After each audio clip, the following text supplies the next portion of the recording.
Hello and welcome. Hello, Welcome, everybody, to Subconscious Sundays, Season 3, with yours truly, Reverend April Kling, and my dear co-conspirator in all things subconscious, Tim Freeman. How are you today, Tim? Excellent. Happy to be here. I'm really excited to get back into this with you and everyone who's joining us. It kind of feels And like back into a comfortable kind of regular event that I'm used to, and it's nice to be here. And I hope that if you're joining us, if you joined us before, I hope that feels that way to you too. yeah, I hope it feels like the routine that you missed having in your life that you're finally getting back, like a warm bath that you occasionally take. It's been a year since we've done one of these. Has it? Okay. It's actually been Well, more than a we year. did a one-off in the middle there, so it didn't feel quite so long.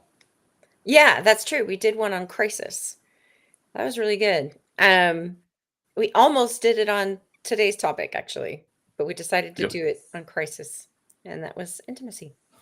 Intimacy. Into me, I see, is what my dear beloved Nicola Coombe used to say about intimacy. And I like that. I really like that a lot. And we'll dive in just a moment. But first, we always like to say a little bit about what we do here and set the tone and set the intention.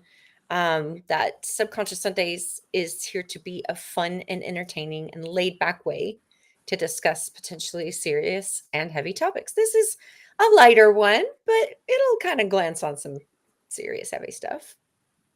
Yeah, and we remain open and inviting here. We welcome you if you have any questions or ideas to respectfully bring to the conversation with us. And like we said at the beginning, this is our little weekly ritual that we invite you into. And we gather this community in a sort of virtual sacred space. And we hope in our respective areas of expertise to bring you knowledge, but we also want to create an exchange. We want there to be conversation. So don't be shy about entering the commentary and making comments as we go along. Yeah, and there's just a few core values here. We remain respectful of everyone's individual journey, rooted in compassion for self and others. We're here to promote growth and expansion and create a supportive community. So thanks for joining us. Yeah, thank you so much. I see that we've got a little group with us today. That's going to be great. Make yourselves known as you see fit. So um today's topic is the fear and the need of intimacy. I wanted to make it just plain intimacy, but I felt like there's this real potent duality with intimacy. There's the fear of it, and there's the fact that we need it. We need something that we fear, and we fear something that we need. And I find that so interesting because the work that I do as a so-called like a self-appointed peace builder is focused on the meeting of needs. Like peace is not necessarily the opposite of war. It's not necessarily the opposite of violence. What peace truly is meeting our needs. So we're going to talk about that in just a moment, but there's always what we like to call our lunchtime poll. And really, it's just a midweek question I put up on my Facebook page publicly for everybody to answer. It took some teeth pulling to get this one going.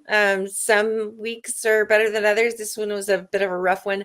I had to ask the question in several different places, in several different pulled several different algorithmic tricks to get people to even see it. But I finally got some good response. And that question is, how do you define intimacy, and how have you built intimacy in your life? So I heard from Eileen, a very wise woman, close up soul sharing. Oh, yeah. That was That to awesome. me, I think that's the peak of intimacy, right? Like that's pinnacle intimacy. That's what we're after. It'd be lovely if we could have that with everybody. I mean, it'd be kind of a mess at times, I suppose, but like what would we do with how would we organize our time if we were intimate with everybody at that level? But I think it would be delicious. I think it would be delicious. And, then the next answer I got would be from the lovely Bear, who I imagine is probably among that cluster that's with us today. She did indicate that she would be with us today when I spoke to her yesterday. It's akin to trust. Intimacy in the moment is only possible when we trust within that moment. Trust with a capital T, no less. I mean, like, big old trust, right? Trust. It's a revealing and receiving of the delicious depth of ourselves and each other or God without any worry of judgment. I think that hits on the fear side of this conversation. Oh, you kind of stole my thunder a little bit. Oh, I'll all allow. right. Well, I'm sure We'll go there. I'm sure you've got some great elaborations on that. I shall. I shall. All right. For me, it's being open to deeply knowing and being known by someone without judgment or fear. Kim says that. And I know Kim pretty well too. I would say that there were years of closeness there. So, you know, it's nice to be known by somebody and not have to worry about them judging us. I'll talk about that more in a minute. And then Teresa had a bit of a three-parter. And I know Teresa super well. And hers is the one that really kind of got my gears going. Like it got me thinking about how do I approach this from both, somebody who claims to be a peace builder, but also how do I tie this into subconsciousness? So hers is the one that made the subconscious conscious for me. And it was, I believe intimacy is a frequency that stems from our hearts and is rooted in what it pursues. If I place my hands on someone for a healing or body work and there's an intimate connection there of trust, another mention of trust. Oh, and I guess I skipped a little bit, but if I plant some of my hands on my child, there's an intimacy because the love I have for my child to exchange that energy. I guess I skipped something. And then there's intimacy with self from bubble bath or any form of self-love or temple through sensuality and that exchange with a partner from hug or self-pleasure. So she's talking about like different kinds of intimacy. And some of it is kind of, like in the sense of like when she's doing body work on somebody, it's like inherently transactional. And some of it's like the natural flow of an intimate exchange with somebody you love, be it somebody you care for like a child or somebody that you choose to be intimate with on a sensual sexual level.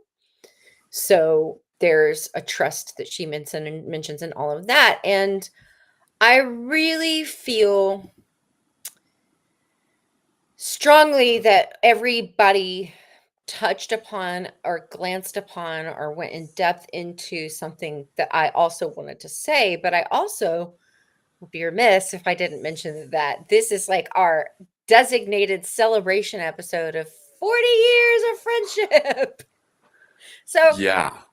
I'm going to deviate from the script for just a little bit because I want to talk about that. I want to talk about the fact that I've been friends with Tim for 40 years.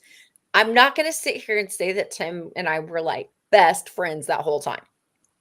I will say that we have been friends that whole time. There has never been like a stretch of time where Tim and I considers ourselves to not be friends. Like any kind of schism in our friendship wouldn't really last more than a few hours. We're lucky. We haven't had any big crazy. I mean, a lot of long-term relationships have big crazy schisms. We haven't, and I Yeah. think you pinned a reason for that, which I thought was really interesting. But we What did. did I say?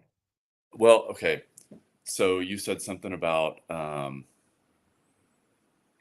gosh, it'll come to me later. But we met 40 years ago, right about now, on the Yeah. playground in first grade. I mean, literally Yeah. 40 years ago. We've been friends since then. 1985. Yeah, and I think that it's something about like there was something about expectations there. It's like we've never had any expectations with each other beyond just kind of being there for each other. But there was something else to that, and I'm sure it'll come up in this conversation. Yeah, I think I definitely included that in my little speech today about what that is. And I think I'll just kind of go briefly into the long history of our very briefly into the long history of our friendship. And that is we literally met in the sandbox. Like a literal sandbox, like on the playground in a literal sandbox. We met and we just made each other start laughing. Like we just instantly started laughing at each other's jokes. And that's like the first friendship I really ever had like that ever. So it's really cool that you're still my friend. I know. It's But we crazy. went through it is kind of crazy. We went through elementary school together and in elementary school it's like boys have cooties, don't play with them. And then you would be, playing with the boys on one side of the playground and I'd be playing with the girls on the other side of the playground. But we would always be the foil of our teachers who would always try to sit us boy, girl, boy, girl, boy, girl in order to get us to stop talking in class. It would be like, "Oh, you just wait." We'd always rush to sit next to each other when they would do that, and then it would be like, "Oh, it's over." Teachers had to learn really quickly to keep us separate because we would get each other into trouble.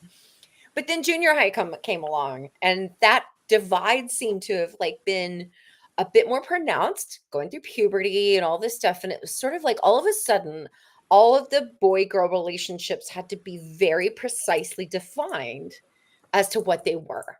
And Tim and I had a pretty strong inkling that we were not going to be a romantic couple. And there were all these people that were like, well, they're always hanging out. Like, of course they're a romantic couple. And we were like, but we're not though, and like I don't really know that there were many like of your significant others over the years that necessarily got like jealous of me or anything, but I certainly had guys that I would date that would get jealous of you for sure. Like Yeah, weird about well, it. that touches on our topic too, because we're lucky enough to have a friendship that has a level of intimacy, maybe more than a lot of new intimate relationships.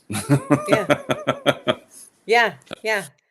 And Teddy says she didn't know about that we've been friends for 40 years. Yeah. I mean, and Teddy, it's been like 20 for us, you and me, Teddy. So like time's marching on. Anyway, towards the end of junior high, we started to we would hang out and mostly we just were in the same classes and we would crack each other up in class.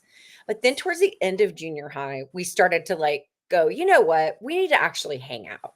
Like we need to like make a point to hang out. We live in the same neighborhood and we started just hanging out pretty much all the time. Like all the time. Anytime we had free time, we were hanging out. And we had like interests. Like I had theater and I had like dance team and you had band. He was way into band. He was way into high school band. And you had other interests too and you had other friends and I had other friends. And sometimes our friends would overlap. Like I would have the same friends you would have and there were some key friendships that we still maintain with people who were mutual friends. But mostly we had like this friendship that everybody kind of envied in high school. Like, yeah, because like everybody knew we were solid and Yeah, there was no drama between us. I mean, we would get in fights. Let's be honest. We would, a little especially when bit. we It were was always over teenagers. stupid stuff. Like I didn't want to take a picture of you in the cold river because my feet were numb. Oh, and I blew up at you. Like I got Right. really mad. It's like, why would you do it? And then like the time where a bird pooped on my head and you Oh laughed, God. and I was like mad at you for laughing at me.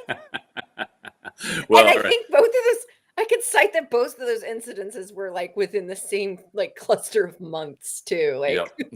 right around the same age of like 15, 16, which is oddly enough how old my kid is now. So it's like, you know, I Well, get and it. There's always like hair not to, trigger. take up too much time with this, but the scene was we're already in a fight and April's storming out and ready to go home. Oh. And we go outside and we're talking and a bird poops right on her head right in that very moment. And of course I bust out laughing and then it's all over. But you know what?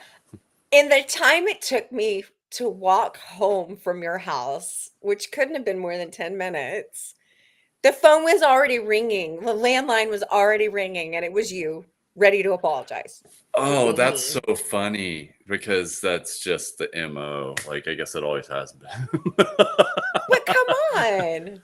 I'm gonna dive into the actual like thing. So across the years though, Tim and I have been roommates for like a year, and it was like the best year. I mean, I wouldn't say that it was like the best year in terms of like our life circumstances, but in terms of like our living situation, our home was so peaceful. We like really enjoyed living in the same house. It was great. And I really it had to be like a temporary thing because we were going in two like geographical directions, but we've always tried to remain like somewhat close to each other if we can, and now we live on opposite sides of the globe, which is why we have the show basically.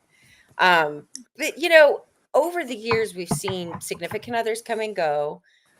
We've seen major life changes for each of us, and we've stayed friends. And there have been times where we definitely have felt like the absence of one another in each other's lives, but that doesn't last long. Anytime one of us gets too busy to talk or one of us gets too busy to be like a really good friend, we're just super patient with each other. So I don't know, maybe we've got like some kind of bottled up some kind of bottled up potion of magical friendship, magical long-term friendship, and if we could bottle it up we could sell it, but I'm just not sure. This is our attempt at that, I think. Is our attempt to bottle up and sell it is this.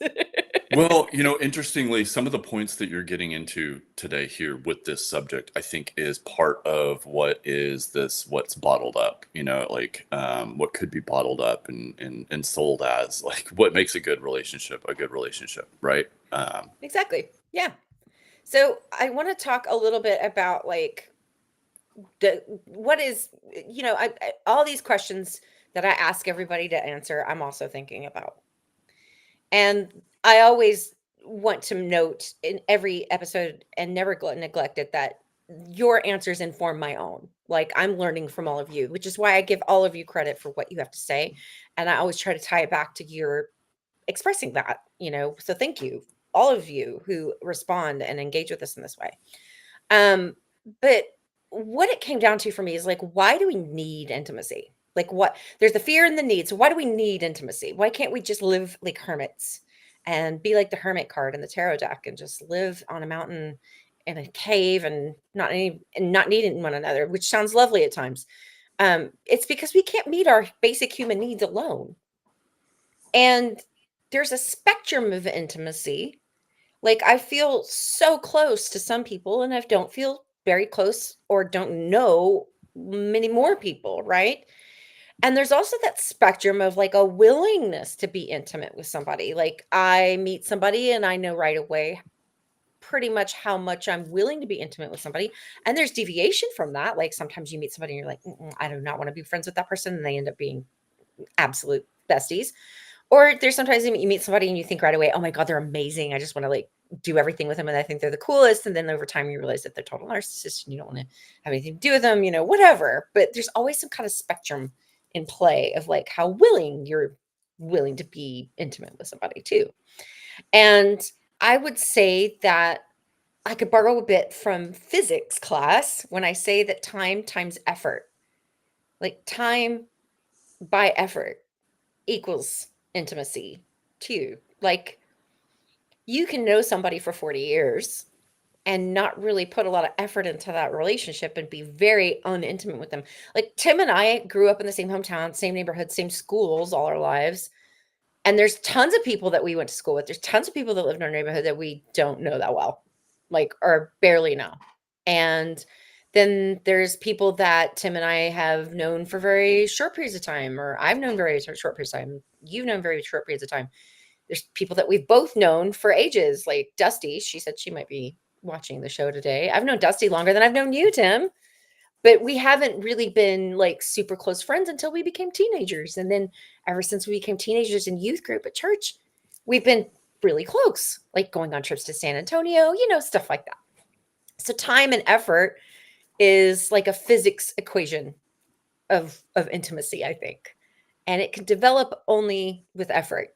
And time helps because it gives more spaciousness for that effort. And it can develop intimacy can develop very quickly with greater effort. And also in some theories on the developments of communities, community can become very intimate very quickly and form more cohesively depending on the intensity of their shared situation. So an example that was given was people who are witnesses to a catastrophic accident, who all are standing within each other's space when they see something unfold that's tragic. That is an immediate form of intimate community that forms just out of nowhere, right? So needs are a factor here. The intimacy, as Ted kind of put it, to put it in my own words, intimacy takes on the flavor of the needs that the relationship fills. So I want to just name the elephant in the room that anytime we're talking about intimacy, it's kind of obvious that we're also talking about sexuality. That's like one thing in intimacy. I really want to say here that we're talking about the broader essence of what intimacy is, because as Teddy put it, like there's intimacy between mother and child, there's intimacy between romantic partners, there's intimacy between brothers and sisters and people that meet on the street. So but there is an essence of sexuality in any conversation on intimacy, because sexuality It's is the such a connotation. yeah, it's like a direct way, right? Like it's part of that effort that I was just talking about. Like sexuality, like sexual encounter is that effort that can lead to very rapid portals of intimacy. So if you think of intimacy as a way of getting your sexual needs filled, it's it takes on the flavor of that of that need, right? Like the relationship takes on that flavor big time. So we also need to think about fear of intimacy when we talk about the need for intimacy, because the conundrum of intimacy for me, and the reason I wanted to talk about it and the reason I titled it the way I did, is that massive paradox. And as I'm always saying on here, anytime there's a paradox, there's magic in the intersection of two things that don't agree, which is we need it, but we fear it. We need it, but we fear it. Why is that? Why are we built this way? And it goes back to that old dynamic of risk versus reward, I think. And what are the risks? What are we really afraid of when we don't want to be intimate? We don't want to what, Tim? We don't want to Get betrayed. We don't want to get hurt. rejected, abandoned, all of Right. that. Right. We don't want to get hurt. We don't want to activate wounds. Like even if somebody's just doing something banal and it triggers us, like doesn't respond to our text within like half an hour and we really need to know like what they need at the grocery, that's very banal, but like it can trigger a very deep wound, right? Yeah, because there's And a deeper need there that it is. right? Yes, it is a deeper need. And we also fear trauma. We fear that giving somebody that level of access to us and our wounds is going to open us up to re-traumatizing ourselves in ways we've been traumatized before, or it's going to open us up to new trauma, which compounds on top of traumas we're already having to deal with and heal from. And mostly when it comes to making new friends, especially at this age, we're in our late 40s, drama, which is not trauma, but just the mess of drama, the idea of having to deal with with conflict on any level and have to expend very precious energy on that becomes less and less attractive as you get older and more involved in things that matter to you, right? I want to Thank say this God. about drama though. What? Oh, I said thank God that it becomes less and less important. Hopefully for most people it does. I want to say a couple things about drama though. not only is it inevitable, Tim and I are no strangers to drama. We talk all the time on the phone, and there's some drama, not necessarily between us, but like there's always some drama. Otherwise, we'd have nothing to talk about. But there's always some drama. It's always inevitable and it's always transcendable. And I talk about that in Global Peace Within, about the drama triangle, the hero, villain, victim. If you find yourself in that space of hero, villain, or victim, or you're putting somebody in the space of hero, villain, and victim, that's how you know you're in a drama dynamic, right? So you can transcend that. And I think it's important that we do transcend that because there is a reward. There's an ultimate reward in opening ourselves up to intimacy, which is getting our needs met. And I think the big question and I'm wrapping this up, I swear. I think the that's where I'm getting to in this talk is that if if the purpose of it is to get our needs met, are we acknowledging this on a conscious level? Are we acknowledging this on a conscious level, or are we just letting our subconsciousness get all tangled up in our wounding and operating in relationships on getting our needs met in a way that is so entangled with wounds, entangled with fears, right? So, Yeah. Something came to me. I just sorry to interrupt yeah, this. Something came on it's this. okay. Like, it's like intimacy should really shadow work with just kind of better lighting. I mean, the relationships we have with others shine the light on the things within ourselves. I think that's kind of what you're getting at here. Right, right. And I think in order to do that shadow work, we should ask ourselves some key questions. Are we conscious of the fact that we have to meet the needs of those with whom we are intimate? And are we willing to meet them? Are we willing to meet those needs? Do we have an idea of what they are? And are we willing to meet them? Are we consciously or unconsciously understanding this as a transaction in order to get our needs met? These are things I think will help a lot of us deal with our fears of intimacy. Being willing to ask ourselves these questions can go a long way, and being willing to ask questions in conversation with others that we wish to be intimate with or maintain intimacy with will go even further. Because I don't think that we're conscious of this stuff. I don't think that we're conscious of the fact that we have needs we want met in intimate dynamics. I don't think we operate from a conscious level. I think we typically default to a subconscious level on this. And that also like kind of a real big indicator of that is expecting people to know what we need without having to ask, right? And another big indicator of this is like the fact that consent is such a confusing and like bohem like behemoth topic in sexuality too, because we're so unwilling to consciously address what needs we want met in relation with other people. And when we talk about trust, does that mean that we need some assurances that we won't get hurt?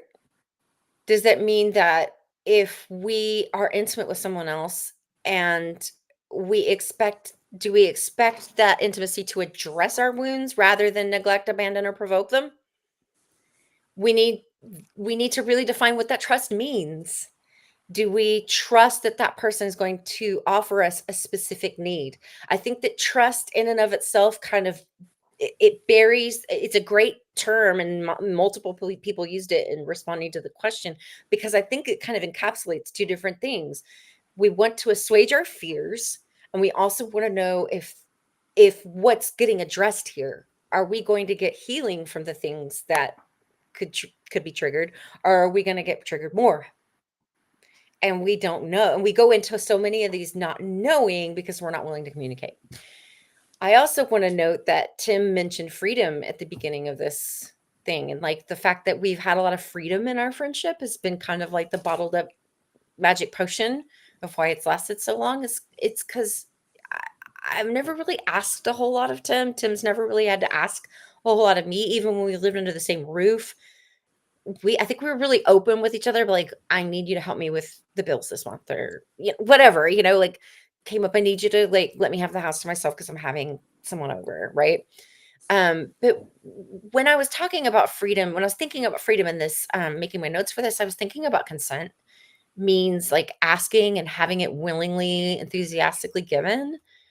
And freedom from having to ask or having to explain is lovely, but it's really more important that everybody knows what's at stake.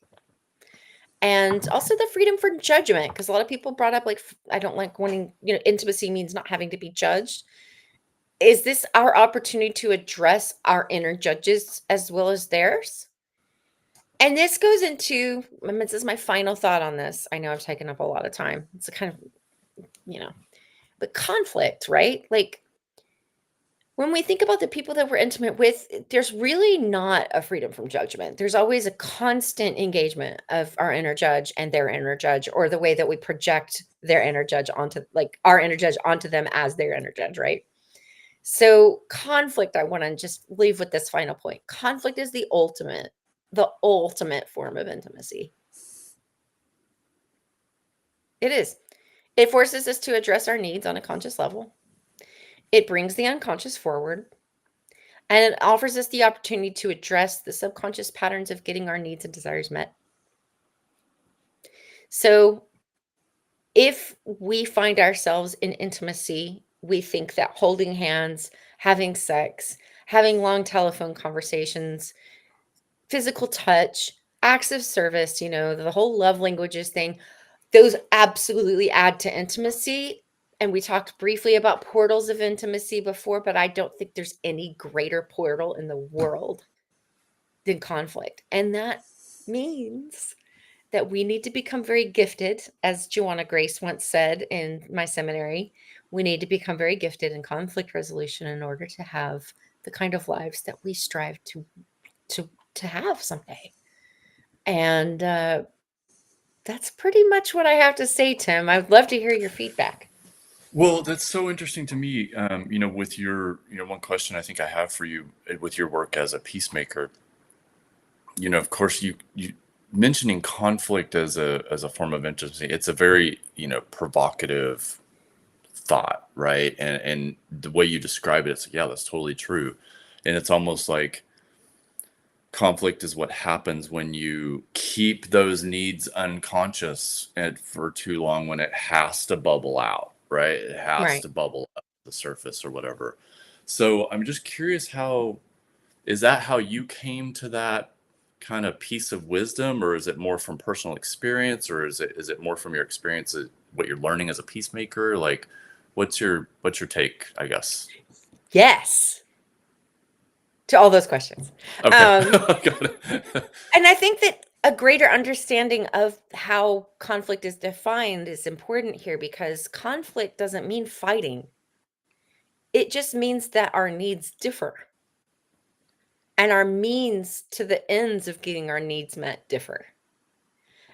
And conflict occurs when we meet each other with that knowledge at stake, right? Like when we Hmm. come to the realization that, or even agreement, that our needs aren't being met and our means for getting those needs met are at cross purposes, or are detrimental to the other person, or are not overt, or we're not aware of what someone's motives are in the ways they're getting their needs met, or the ways that they're meeting our needs. Conflict arises from that, and it can be as simple as, this person doesn't know how I like my toast, you know and you eat light, pale, soft toast every day because you don't want conflict. I mean, is that really doing you any good? Or would it be a very interesting conversation to have? Like, I like my toast almost burnt, and when I bite into it, I like it to make an audible noise. Yeah. Well, I mean, joking, like that's a funny scenario there. But really Yeah. though, like you're touching on something that's very potent for everyone to keep in mind, is just the fact that most of the time when we have emotions, most of the time when we have conflict, it is a matter of needs. Like when you boil it down, it's like what is the underlying need that is trying to be met? And if we can kind of orient that way, or at least look through that lens, and and especially if we're talking about intimacy. So if you're in a situation with someone who you really care for, or you love, or you even just really like, or just even respect, or whatever, that is a way to soften it a little bit. I think knowing that they've got a need that they're trying to get met. And I think we can all be a little bit compassionate to that, because we all have needs that we're trying to get met. And if we're compassionate like that with ourselves more, I think it creates a pattern for us with others too, or at least ideally, That's so right? true. Yeah, compassion's very important here, especially in dealing with conflict, and especially when we're dealing with people who we actually do desire closeness with. And that compassion is definitely a need. It's a need. Sure. Yeah. Yeah, I I found think, this. yeah. Yeah, go ahead. Oh, I was gonna say, we're getting kind of up there on time, and I wanted to not miss out Sure. on your beautiful meditation you've prepared for us. But before Okay, we great. segue over to that, I wanted to hear what you were about to say. Oh, yeah. So, I mean, I was just kind of moving in that direction too here. I found, interestingly, when we come up with these topics that we're going to discuss on the show, as a hypnotist, of course, I know that part of it is like we're sort of priming our reticular activating system to paying attention to what's important to us right now. So intimacy became important to our minds as we're planning this show. But there's some interesting coincidences beyond that, though. I think like there was a an episode of Hidden Brain, which I don't know if you guys listen to that. It's like I adore this podcast radio show. The host is a total hero of mine, in fact. But he was speaking to James Cordova, who's a relationship therapist, and there was a quote here that I just thought like it's so worth sharing in this Oh context. yeah, yeah. The And he quote. says, he talks about being this complicated collection of things that he's super proud of about who he is, and also in many ways a rolling dumpster fire. And he says, so what really creates a deep sense of intimacy and safety in a relationship is knowing that my partner can see the dumpster fire and still accept and love me, even in spite, not even in spite of, but almost because of it. And when I can offer that same acceptance in return, that's a relationship that will stand the test of time. So I thought this quote was really interesting in the context of what we're talking about. And it does kind of wrap it back around to this physics equation of yours, this effort times time in the context of intimacy, and then looping in that compassion piece too. I think that really sums it up in a lot of cool ways. Yeah, and you've definitely seen dumpster fire. It reminds me of that quote that gets often misattributed to Marilyn Monroe. I'm not really sure who actually said it, but like, if you don't, or May, like Mae West, like if you don't like me at my worst, you don't deserve me at my best, or whatever. Or you can't Right. handle me at my worst, you Yeah. don't deserve my best. But like, you've totally seen April as dumpster fire, and have like wrapped your loving arms around me and have been like, it's okay. And I like to think I've Well, done that for you too. you have. Like, And I mean, isn't that what we yeah. need when we're in dumpster fire mode? Like, isn't that the need that we all kind of have on some level, whatever flavor of that you want to, you want to depict, or what's really there? Like, that is kind of the need, right? Yeah. Yeah. That's the compassion part. I love Right. it. Well, without further ado, I'm going to turn it over to you because it is time for meditations. Great. So if you want to join me for what I call hypnotic meditation, this is a little different. So if you're just joining us for Subconscious Sundays, those of you who have joined us, you know the nature of this. This is a little bit different than the one-on-one hypnotherapy work I do with people. It's a little more akin to a guided meditation. I call it hypnotic meditation here. It'll be about 5 minutes. So if you want to join me, make yourself comfortable. Make sure that you're in a position where you're not needing to actively, like, don't be driving. Don't be in a place where you are going to be disturbed for about, 5, 6, 7 minutes or so. And just settle in. And as you're settling in, um, I just want to mention briefly, on this nature of intimacy, this need for intimacy and fear of intimacy, that our external world often ends up mirroring what's going on inside, meaning, like April was talking, conflicts that occur with other people might be reflective of certain unresolved issues within ourselves. And so their intimacy becomes a situation where, when we can become more intimate with those aspects of ourselves that we have shunned or hidden away, or however you want to look at that, the more quality intimacy we can enjoy with other people as well. So as you're settling in, no need to sit in any formal position. Just make yourself comfortable. It's better to have an upright spine, better to not have your hands or your legs crossed. And just know that now is the time to relax. Just try to release the worries and the stresses of the day and allow yourself to relax. Take a deep breath in with me now. And as we allow our body to relax, it allows our mind to relax. And there's nothing for you to do right now. You're in exactly the right place at exactly the right time. So just begin to let go of the tension in your body and allow yourself to fully relax. And imagine a wave of relaxation flowing from the top of your head all the way to the tips of your toes. 1, 2, 3. And with your eyes open, find a spot on the wall above your natural eye gaze. So your eyes will be upturned, kind of like this if you're looking at me now. And just really eagle eye that spot. Find a spot that you can really focus in on. Really focus in on it. Notice all the little nuance and detail. Take a deep breath in and really focus in all of the shadow and the light and the texture. And as you breathe out, look through that spot with a relaxed gaze. And it's almost as if you can start to see the corners of the room. It's almost as if you can see through that spot. And when you're ready, close your eyes. Good. Now relax your jaw. And really relax it. Just let your jaw hang loosely. And then notice any other little points of tension within your jaw and just let it go. And by doing this, you're sending a signal to every muscle, nerve, and cell in your body that now is the time to relax. Again, no thing for you to do right now. Good. And gradually slow down your breathing. Just get into a comfortable, slow rhythm of breathing. Nothing forced, with a really long exhalation. Breathe all the air out of your lungs, gently, easily, nothing forced.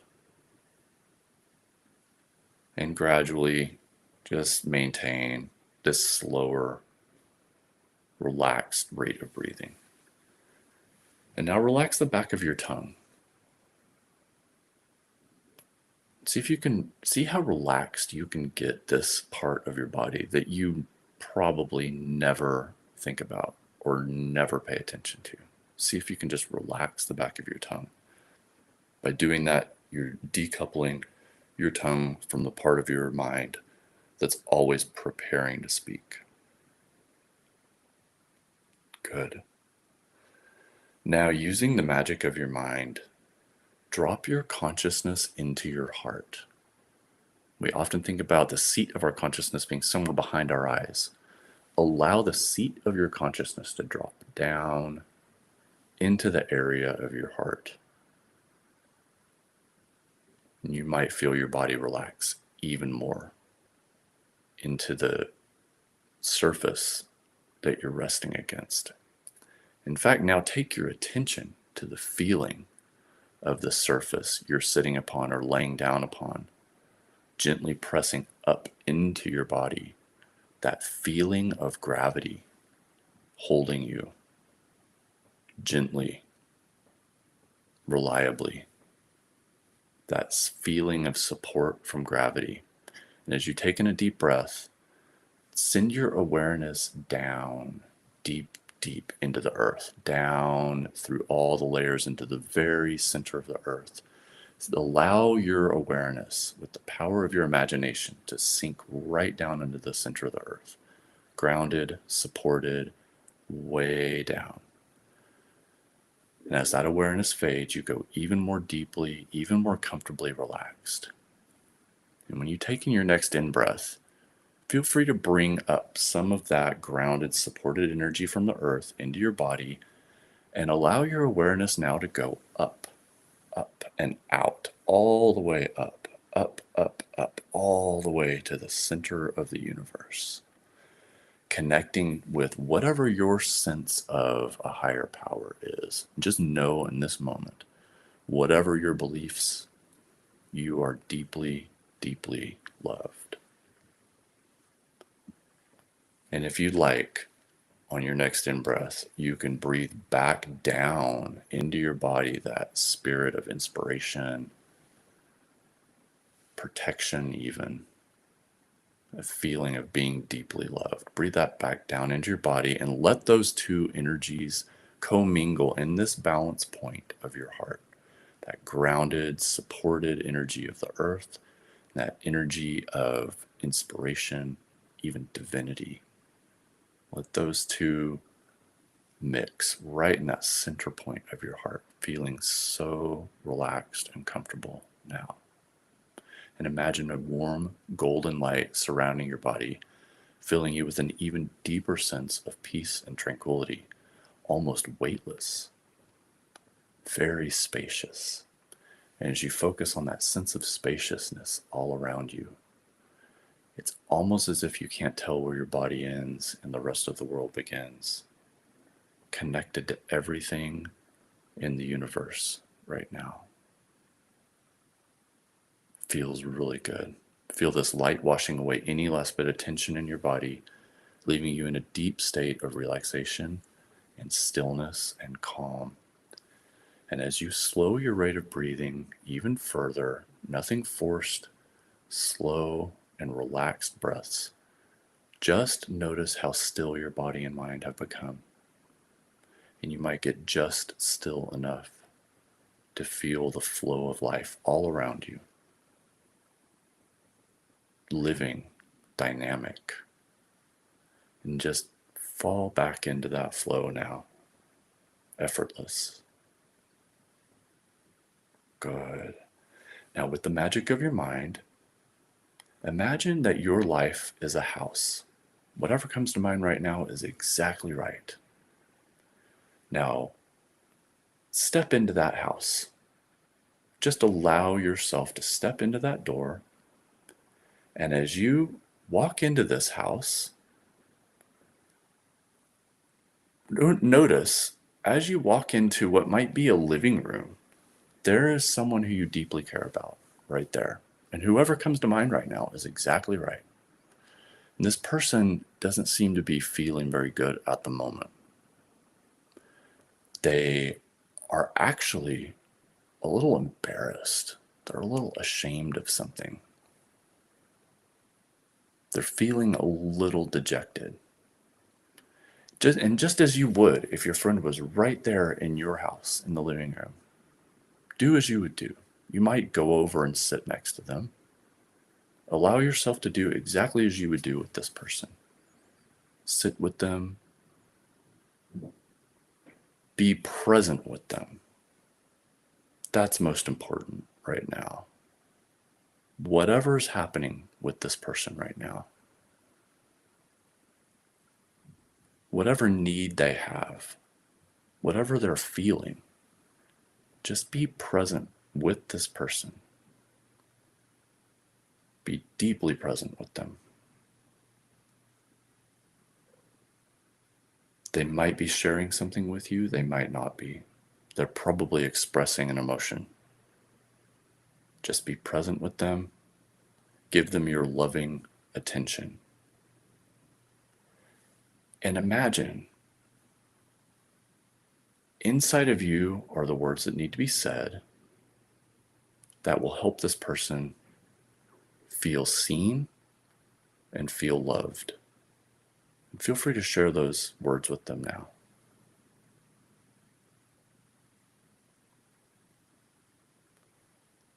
And now ask them if there was any point of wisdom to be learned from whatever they're feeling. What might that be? If there was any bit of wisdom, any nugget of wisdom to be gleaned from whatever they're feeling, whatever they're going through, what might that be?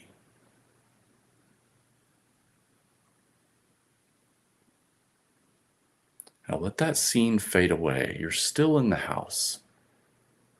And you notice a closet over there in a hallway. There's a closet door in the hallway. And you know that inside of this closet in the hallway is a version of you that wasn't feeling very good in the past, maybe embarrassed or ashamed about something.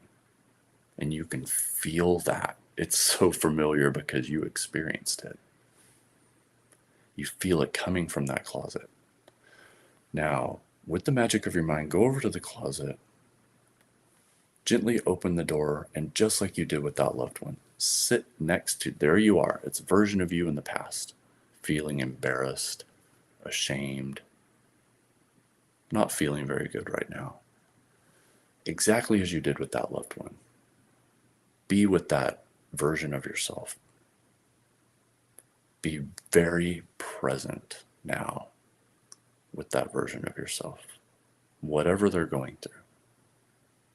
You know exactly what they're going through because you lived it, which enables you to be even more present to it right now. Now, inside of you are the words that need to be said to make this earlier version of you feel even better than they do right now. Not necessarily just feel better, but feel seen, feel loved, and feel supported.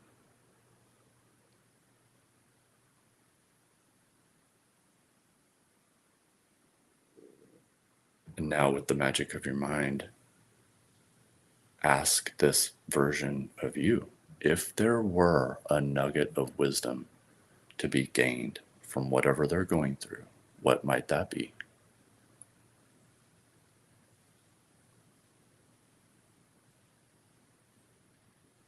Whatever comes to mind right now is exactly right.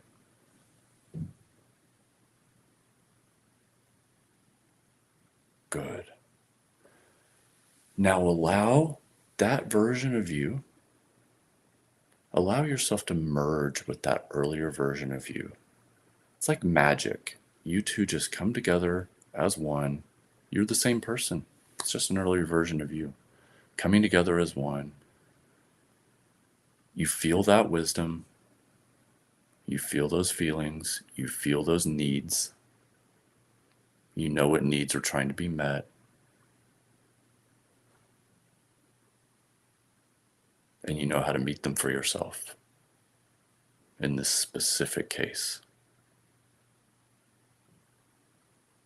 Allow your attention to go back to your heart, your consciousness within your heart, and allow that feeling within your heart to expand to encompass all of these aspects of you, this earlier version of you that's now within you, the whole house that represents your life. Allow that feeling of presence and deeper awareness to grow and encompass you, that earlier version of yourself, your loved one, and that whole house of your life. Knowing that you've come away from this interesting experience within your own mind with something, even if it's the tiniest shred of wisdom. You're coming away from this experience with a nugget of wisdom that will help you move forward with greater clarity and compassion. And once again, take your attention to the feeling of the surface beneath you right here and right now in the present moment. Take a deep breath in. And as you exhale, your attention goes back to that feeling of gravity beneath you, and I'm going to count to 3. When I get to 3, you'll emerge from this hypnotic meditation feeling great. 1, your attention goes to that feeling of gravity gently supporting you. 2, your awareness goes back to that feeling in your heart, that deep presence and awareness. And 3, wiggling your fingers, wiggling your toes, opening your eyes, and right back here on Subconscious Sundays. Thanks for joining me for this hypnotic meditation. And it was beautiful. Beautiful. And it really puts us into this place where we can go when the conflict resolution that we really need out of the relationships that we no longer have access to can't happen in real life. And it also gives us a place where we can go subconsciously when we need to prepare for the kind of conflict resolution we need to do with the people who are still in our lives. That's exactly right. That's exactly right. You know how Olympic athletes mentally prepare for their event? This is the essence of hypnosis in a lot of cases, in a lot of ways, in some aspects. And so, in some ways, you can mentally and emotionally prepare for interactions where you know you need to express your needs. Right, right. Well, that is the beauty of what you offer. And as with every episode of this show, we always put our contact information in the description. So if this is something that you want to do on a more routine basis with Tim, there's some really great conversations you could be having with him about that. And in order to do that, you just go to the link in our description for all of our videos, and click to speak with Tim at a time that's most convenient to you. He is currently taking clients, and I just started to kind of retool who it is that I do work with myself. I do still take clients, and my link is still in the description, but I'm really specific now about who I want to work with. And that is if you are very interested in being a peace builder in the world and you want to take a vested interest in building peace in your world, in your community, and maybe even on a more global level at some juncture, that's really who I'm interested in talking to right now. And this could be someone who is just working within their community at this time and has aspirations to take their ideas forward. So if that's you, then let's work together. But I'll never turn down a great conversation. So if there is any interest at all in having a conversation with me about anything we've discussed today, or anything we've discussed in past episodes, or anything that is just on your mind about intimacy and or peace building, then go ahead and click my link and we can have a free, no strings attached conversation about that. And Tim's offer is also free and no strings attached. So I don't really bandy that link about too much anymore. But it is here in every episode of this. So if you're tuning into this, you get the basics of what it is that we do. We can dive right into your needs and whatever you want to talk about. And before I bounce off of here, Tim, is there anything you want to say before we do? No, thank you so much. It's been great to reconnect with you here for Subconscious Sundays, and you all who joined us. Thank you very much for joining us. Yes, thanks for being here. And we will see you next week.